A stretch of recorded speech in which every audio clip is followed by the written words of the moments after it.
চলছে বাংলা বার্তা, সত্য খবর এখন আপনার নাগালে। আমাদের চ্যানেলটি সাবস্ক্রাইব করুন, দেখতে থাকুন, সঙ্গে থাকুন। পীরজাদা কাসেম সিদ্দিকী তৃণমূলের সাধারণ সম্পাদকের পদে আসন গ্রহণ করেছে। সাধারণ একটা তৃণমূল কর্মী হয়ে কি বলবেন? সাধারণ তৃণমূল কর্মী হয়ে আমরা 15 বছর তৃণমূল দল করি। 15 বছর দলের মধ্যে কাসেম সিদ্দিকী বলেছিল যে তৃণমূলে যে কটা ছেলে আছে, তৃণমূলের যে যারা দল করে তাদের জানাজা পড়া গেল, কি হারাম বলে দিয়েছিল। আজ কাসেম সিদ্দিকী যে তৃণমূল দলে এলো, তার জানাজাটা কি হবে? সবাই কিন্তু চোর চোর চোর চোর চোর চোর চোর। নবান্ন কোম্পানি জানতে পেরে গেছে এই নওশাদ সিদ্দিকী আগামী দিন আমার। হ্যাঁ, এটা আর একটা কথা কাসেম সিদ্দিকী বলেছিল তৃণমূলের দল হচ্ছে চোর, তো চোরের দলে সেটা ইষ্ট হলো। তা আপনার একটু লজ্জা হওয়া দরকার ছিল না? ও পাক্কা মিথ্যুক, পাক্কা চিটার, 1 নম্বর। আর এবার তৃণমূল দলটা খারাপ নয়, আমাদের গ্রামে বহুত উন্নয়ন হয়েছে। হাই দেখো, হাইলাইট, এই লাইটটা হয়েছে। আচ্ছা, এই মাচান আমরা বসে থাকি, দেখেছো? আচ্ছা, এবার লক্ষ্মী ভান্ডার, যে কোনো প্রকল্প মমতা দিদি সবই দেয়। ওর এমএলএ কোটা থেকে ফুরপাশের কি করেছে, কি উন্নয়ন করেছে ও ফুরপাশের? ওর এমএলএ কোটা থেকে রাজ্য সরকার এই দিয়েছে, সেই দিয়েছে, অমুক দিয়েছে, তমুক দিয়েছে, সব কিছু ঠিক আছে, কিন্তু ও এমএলএ কোটা থেকে কি করেছে? এমএলএ কোটা থেকে কিছু করেন তো? একটা জিনিস, একটা কাজ করেছে, ওকে প্রমাণ নিয়ে বলতে বলুন তো যে আমি এই কাজটা করেছি আমার এমএলএ কোটা থেকে। চোরের দলেই তো তাকে ঢুকতে হলো, তো তাকে একটু লজ্জা। চোরের দলে ঢুকেছে, তো আপনি মনে করেন যে তৃণমূল দলটা চোর? না, আমরা 15 বছর তৃণমূল দলটা করি। হ্যাঁ, এবার একটা হুজুর হয়ে যদি বলে দেয় এটা যে আনপাবলিক বলতো, তাহলে বহুত কিছু ফ্যাসনা হয়ে যেত। হুজুর বলে কিছু করা বলছে না। তো এই নিয়ে মানে তোমাদের সরকারের খুশি হয়েছে তো নাকি যে লোকটা চোর চোর বলতে, সেই লোকটা আজকে তৃণমূল দলে এসেছে? না, কোনোদিন খুশি হতো না। কোনো দলকে যদি কেউ চোর বলে তাকে কি করে মেনে নেওয়া যায়? আমরা তো মানতে পারছি না। তো তৃণমূল দলের উচ্চস্তরের কর্মীরা তারা তো মেনে নিয়েছে। তারা মেনে নিয়েছে, সেটা যেটা ভালো বুঝেছে হয়তো মেনেছে, আমরা তো মানতে পারছি না। কেন মানতে পারছে না? উনি তো বলেছে যে তাদের জানাজা পড়া হারাম। তো জানাজা তোমার পড়াবে না, তার জন্য হারাম? শুধু আমার নয় তো, পুরো তো যারা তৃণমূল দলটা করে তাদের জন্য তো বলেছে যে তাদের জানাজা পড়া হারাম। হ্যাঁ, তো সেই জন্য রাগ, আর কিছু নয়? না, রাগ কিছু নয়। দেখো, যে যার ব্যক্তিগত ব্যাপার, দল জিতছে, যে কোনো দল করতে পারে। তো এরম বয়ান বলাটা মানে ভুল করেছে। হ্যাঁ, এরম কথা বলা মানে ভুল। তারা ধর্মলে থাকে, ধর্মটা করাটাই ঠিক, রাজনীতি করাটা ঠিক নয়। কেন রাজনীতি করতে পারবে না? হুজুররা কি রাজনীতি করতে পারবে না? হুজুর হয়ে যদি এই কথাটা বলতে পারে, সেটা ওনার ব্যক্তিগত ব্যাপার। না, রাজনীতি কেন করতে পারবে না? শোনো না, ব্যক্তিগত ব্যাপার নয়, তারা ধর্মগুরু, তাদের বিষয়ে রাজনীতি না করাটাই ঠিক। আমার যেটা বিবেক, ধর্মগুরু রাজনীতি করতে পারবে না? না, করতে পারবে। ধর্মগুরু বলে তুমি একজনকে বলবে তাদের জানাজা পড়া যাবে না, জানাজা পড়া হারাম। তৃণমূল রাজনীতি ময়দানে তো একে অপরকে অনেকে অনেক কিছু বলে, অনেক কিছু বলে, কিন্তু এই কথা একটা মুসলমানের ছেলে হয়, একটা পীরজাদার ছেলে হয়, এই কথা বলাটা কিন্তু তার মনে সাজায় না। তা এখন আপনার ক্ষোভটা কি? এই ঢুকেছে। এবার 2026-এ দেখুন, 26-এর পর হয়তো 26-এ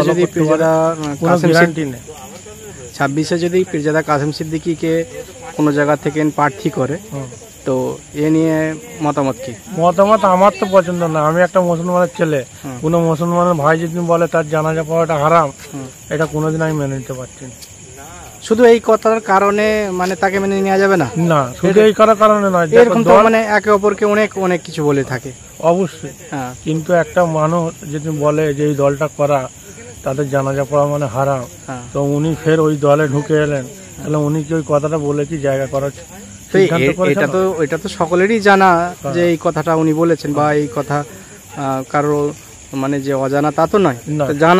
জানার পরেই তো ওনাকে এই দলে নেওয়া হয়েছে, বা এই দলে অবশ্যই, যেটা আমাদের থেকে না আরো সিনিয়র যারা আছে তারা হয়তো কিছু বুঝেছে, কিন্তু আমার যেটা মতামত বলে 2026-এর পর হয়তো উনি নাও হয়তো দলে থাকতে পারে, কেটে যেতে পারে।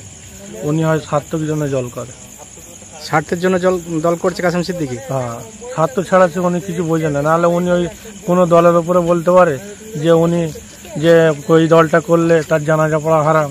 উনি তাহলে কি সব কিছুই তাহলে জানে, দুনিয়াদারের বিষয়ে সবই জানে তাহলে উনি। মানে এটাই শুধু ক্ষোভ যে জানাজা পড়া হারাম বলেছে বলে। হ্যাঁ, ক্ষোভ শুধু এইটাও নয়, আরো বলেছিল তৃণমূলের ছেলেরা চোর, তৃণমূল দলটা চোর। তো চোর জিকালে সেই দলে ঢোকাটা না হচ্ছে।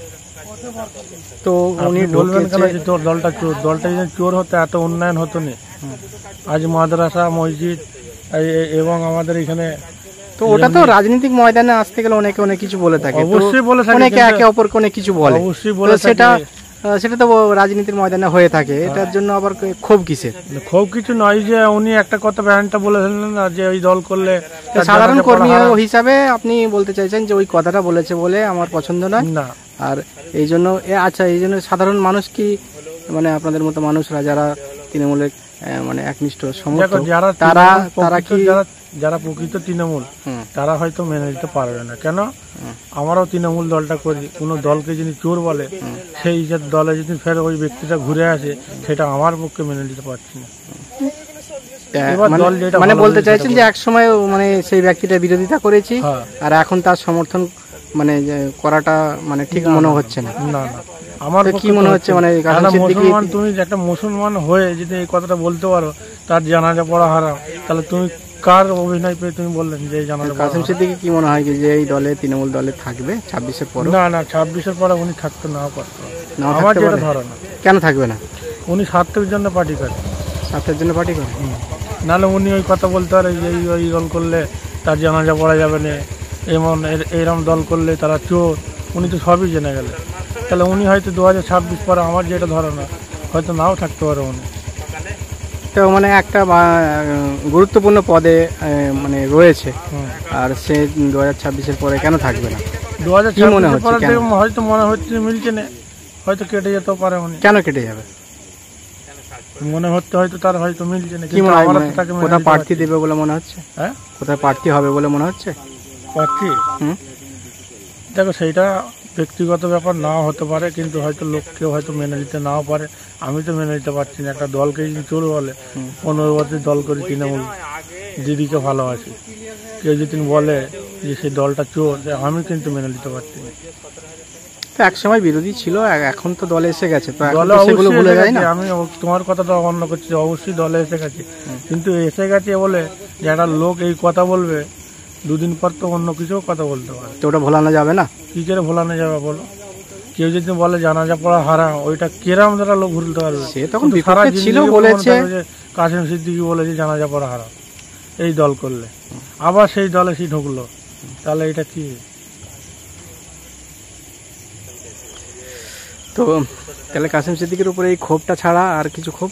আর কিছু ক্ষোভ মানে উনি হচ্ছে আইএসএফ দল করতো, ওনার ভাইয়ের দল। না, ওরকম তো প্রকাশ্যে কোনো দল করেননি। না, প্রকাশ্যে মানে উনি ভাষণও দিয়েছে এবং আমাদের এই ফুরফুরা রাস্তাও কেটেছিল, পথ অবরোধ করেছিল, বিক্ষোভ জেনেছিল মমতার উপরে যে উনি চোর, উনি সবকিছু দুর্নীতি করছে, হ্যাঁ, ফুরফুরা অঞ্চলে এতে অমুকে দুর্নীতি হচ্ছে। কিন্তু উনি তো দুর্নীতি করে ধরাতে পারেনি। তো উনি যে এরকম বলেছিল, পথ অবরোধ করেছিল, রাস্তা কেটে দিয়েছিল, পাকা রাস্তা, ওনার ভাইয়ের দল করতে উনি এরকম পথ অবরোধ বহুত করেছে। তার সাথে সাধারণ কর্মী হিসাবে কি বলতে চাইছেন? সাধারণ কর্মী হিসাবে আমরা কর্মী রয়ে গেছি। উনি হাপাক করে এলো, হাপাক করে উপরে উঠে যাচ্ছে, দল সেটা সিদ্ধান্ত নেবে কি করবে না করবে। আমরা কর্মী মানুষ 15 বছর দল করছে, আমাদের কোনো দলের জায়গা দরকার নেই। আমরা দিদিকে ভালোবাসি, এটাই ভোটটা দিয়ে, এটাই আমাদের কাছে অনেক, বাকি কিছু নয়। আমরা চাই দিদি আরো উন্নয়ন। মানে আপনারা সাধারণ কর্মী হয়ে আপনাদের উপরে অত্যাচার জুলুম? হ্যাঁ, অত্যাচার জুলুম তো অবশ্যই হয়েছে। হ্যাঁ, অত্যাচার জুলুম অবশ্যই হয়েছে। এর আগের ইলেকশনে যে ভোট হয়েছিল, প্রচুর আইএসএফের লোকেরা আমাদের অত্যাচার করেছিল, কিন্তু তাহলেও আমরা কিন্তু টিপ ছাড়িনি, আমরা এক কিছু ভোট দিয়ে গেছি। আইএসএফের লোকেরা মানে অত্যাচার করেছে বলছেন? অত্যাচার মানে বিরাট অত্যাচার করেছিল, পথ অবরোধ করেছিল। হ্যাঁ, এই ধার দিয়ে যাওয়া যাবে না, ওই ধার দিয়ে যাওয়া যাবে না, এখানে মিটিং করা যাবে না। ওই নওশাদের সিদ্দিকী করেছিল, কাসেম সিদ্দিকী, তো উনি ফের দলে ঢুকে গেল। এইটা কিন্তু খারাপ। সাধারণ কর্মী হয়ে আপনারা বলতে চাইছেন যে আমরা মানে টিটকিরি তামাশা? হ্যাঁ, টিটকিরি তামাশা। হ্যাঁ, আমার তো লোক অনেক কিছু কথা বলেছে, ওনার দলের ছেলেরা অনেক কিছু কথা বলেছিল, তো ওই জন্য আরো বেশি খারাপ লাগছে। হ্যাঁ, আরো বেশি খারাপ লাগছে যে তুমি ওর ছেলেরা অনেক কথা মানে অনেক কিছু, এমনি লাঠি ছোঁটাও আমার ঘরে মেরেছে, কিন্তু তার সত্ত্বেও তার মানে আপনারা মারই খাওয়ার জন্য আছেন? হ্যাঁ, আমরা যেটা দেখতে পাচ্ছি এখন দলটা যে আমরা মার খাওয়ারই লোক। মানে সাধারণ কর্মীরা শুধু মারই খাবে? হ্যাঁ, মারই খাবে, সাধারণ কর্মীরা শুধু মারই খাবে। এবার দিদি যেটা ভালো বুঝেছে ওনাকে দিয়ে তো মানে প্রাক্তন ভালো বুঝেছে যে প্রধান ফুরফুরা পঞ্চায়েতে, গ্রাম পঞ্চায়েতে শামীম আহমেদ, হ্যাঁ, ওনার বিরুদ্ধেও তো বলেছিল যে উনি দুর্নীতি করেছে, তাকে ধরা হয়েছে, দুর্নীতি করেছে, এটা তাকে প্রমাণটা তো দেখাতে হবে যে দুর্নীতি করেছে, যাত্রার নামে তো দিয়ে দিলে হবে না। পরিবহন মন্ত্রী স্নেহাশিস চক্রবর্তী, হ্যাঁ ওনাকেও তো, হ্যাঁ ওনাকেও বলেছিল দুর্নীতি করেছে, কিন্তু তার দেখাতে হবে তো দুর্নীতিটা। ওই এমএলএ কোটা থেকে কি করেছে? এমএলএ কোটা থেকে কিছু করেন তো? একটা জিনিস, একটা কাজ করেছে, ওকে প্রমাণ নিয়ে বলতে বলুন তো যে আমি এই কাজটা করেছি আমার এমএলএ কোটা থেকে। আর কাসিম সিদ্দিকও বলেছিল দুর্নীতি করেছে, কিন্তু সেটা দেখাতে হবে, প্রমাণ দেখাতে হবে তো। ঠিক আছে, এরকম খারাপ কিছু নেই।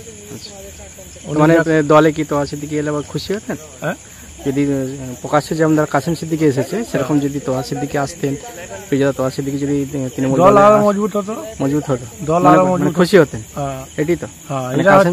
কাসিম সিদ্দিকী আসাই মানে আপনি বেজার। হ্যাঁ, দেখো যখন চেনা এখন হচ্ছে চেনা ফুট করে উঠছে, যখন বাঘ বেরিয়ে পড়ে না তখন সব চোখ খুলে যায়। কে বাঘ?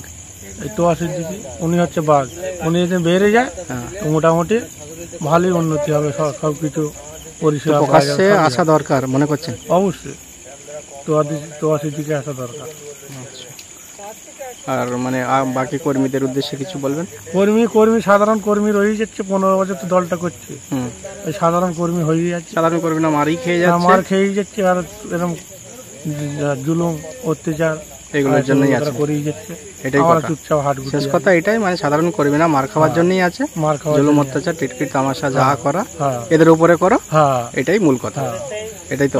না হলে এটাই ক্ষোভ। হ্যাঁ, উনি ফের আবার তৃণমূল দলে চলে এলো, তো এই ক্ষোভের জন্য আপনি কি দলটা ছেড়ে চলে যাবেন? না না না, দল ছেড়ে যাবেন? যতদিন ও দিদি থাকবে ততদিন এই দলটা করবো, তাতে আমাদের পদের দরকার নেই, আমরা দিদিকে ভালোবেসে ভোটটা দিই, বাকি অন্য কিছু না। যতদিন থাকবেন ততদিন তৃণমূলের সঙ্গে জুড়ে থাকবেন, তাতে যে আসছে যাচ্ছে না ওতে একটু মনটা খারাপ হচ্ছে বটে, কিন্তু দল ছেড়ে যাবেন না? না না না, ঠিক আছে, ধন্যবাদ। আজকে ফুরফুরা শরীফে যে তৃণমূলের একটা বারবরন্তি ছিল, আজ থেকে 6 মাস আগে, 7 মাস আগে কি 1 বছর আগে যে প্রত্যেকটা জায়গায় টিএমসি, আজকের এই স্নেহাশিস চক্রবর্তী সেটাকে শেষ করে দিল। আজকের এই ফুরফুরা শরীফের এলাকা বা ফুরফুরা শরীফের এলাকায়, এমনকি জাঙ্গিপাড়া থেকে শিয়াখালা, টোটাল যারা টিএমসি করতো বেশিরভাগ এখন তারা সিপিএম হয়ে গেছে, তারা আইএসএফ হয়ে গেছে। তার জন্য মেন দায়ী হল স্নেহাশিস চক্রবর্তী, মেন দায়ী এই স্নেহাশিস চক্রবর্তী। শুধু ওই তোলাবাজি করেছে, কয়েকটা চোরগুলোকে সাথে রেখে দিয়েছে, কেন ভালো একটা ইনকাম আছে, ফুরফুরা শরীফে বিশাল টাকা আসছে, যদি এদেরকে সাথে রাখা যায় আমার কিছু পকেটে যাবে। স্নেহাশিস চক্রবর্তী অর্থাৎ যেটা ওনাকে পরিবহন মন্ত্রী করেছে, উনি ফুরফুরা শরীফের গত ইসালে সব, বা যে ইসাল সবটা চলে গিয়েছে 21, 22, 23 ফাল্গুন যে ফুরফুরা শরীফ একটা যে অনুষ্ঠান হয় ইসালে সোহাব হয় দাদা পীরের, সেই ইসালে সোহাবের 1 দিন আগে না 2 দিন আগে, সেটা আপনারা ভালোভাবে যারা আপনার মিডিয়া দেখিয়েছেন আপনারা, উনি নাকি এসেছিল ফুরফুরা শরীফে, তালতালহাট বাজারে দাঁড়িয়ে এবং ফুরফুরা শরীফে দাঁড়িয়ে বলেছিল যে ইসালে সোহাবের পরে আমি কাকদ্বীপ টু ফুরফুরা শরীফ আমি বাস দেবো, গড়বেতা আরামবাগ ভায়া ফুরফুরা শরীফ বাস দেবো, বসিরহাট থেকে আমি বাস দেবো, বহরমপুর থেকে আমি বাস দেবো। আজকের বলুন তো একটা বাস দিয়েছে? তাহলে এনাকে মিথ্যু বলবো না কি সত্যবাদী বলবো? যিনি ফুরফুরা শরীফে দাঁড়িয়ে বলেছিল আমি এই কাজগুলো করবো, যেহেতু আমি পরিবহন মন্ত্রী হয়েছি, বাংলার মানুষের আশীর্বাদ নিয়ে আমি পরিবহন মন্ত্রী হয়েছি, আমি যে এলাকায় এমএলএ ফুরফুরা শরীফ সেই এলাকার জন্য আমি কিছু করব। যে ফুরফুরা শরীফে 31 নম্বর বাস চলতো, এটা বাংলার মানুষ জানে, শ্রীরামপুর টু জাঙ্গিপাড়া, এই স্নেহাশিস চক্রবর্তী এই এমএলএ ওই বাসটাকে বন্ধ করে দিয়েছে, বাসটাকে বন্ধ করে টোটো গাড়ি চালিয়েছে, টোটো চালু করে দিয়েছে। কারণ একটা টোটোতে ওনার 6000 টাকা ওনার ইনকাম আছে, ওনার নেতাদের 6000 টাকা ইনকাম, উনিও কিছু ভাগ পায়। রাজবোলহাট টু শ্রীরামপুর একটা বাস চলতো, সেই বাসটা ওই স্নেহাশিস চক্রবর্তী বন্ধ করে দিয়েছে। এখন টোটো আর অটো চালু করেছে, কারণ অটো থেকে 4-5 হাজার টাকা পাওয়া যায় আর টোটো থেকে 6000 টাকা পাওয়া যায়। আচ্ছা বলুন তো, শ্রীরামপুর থেকে মানুষ যারা নদিয়া থেকে ফুরফুরা শরীফে আসে, তারা শ্রীরামপুর ওই ঢুপিঘাট পার হয়ে ফুরফুরা শরীফে আসে শ্রীরামপুর হয়ে, শ্রীরামপুর থেকে তারা কিভাবে আসছে জানেন? ওই কাটা সার্ভিস করে এই টোটো, এই টেকার, এই অটো করে তারা ফুরফুরা শরীফে আসছে। তাহলে বলুন উনি পরিবহন মন্ত্রী হয়ে তাহলে কি কাজটা করলো? কিছু করতে পারলো কি? আর বড় বড় শুধু বাতেলা দিচ্ছে, হ্যাংকারেঙ্গা, আমি এই করেছি সেই করেছি। যে এমএলএ কোটা থেকে উনি কি করেছে, এটাই আমি ওনার কাছে প্রশ্ন করছি এবং বাংলার মানুষ জানতে চাইছে যে এমএলএ কোটা থেকে উনি ফুরফুরা শরীফ বা ফুরফুরা শরীফের আশপাশে উনি কি করেছে, বা জাঙ্গিপাড়ায় উনি কি করেছে?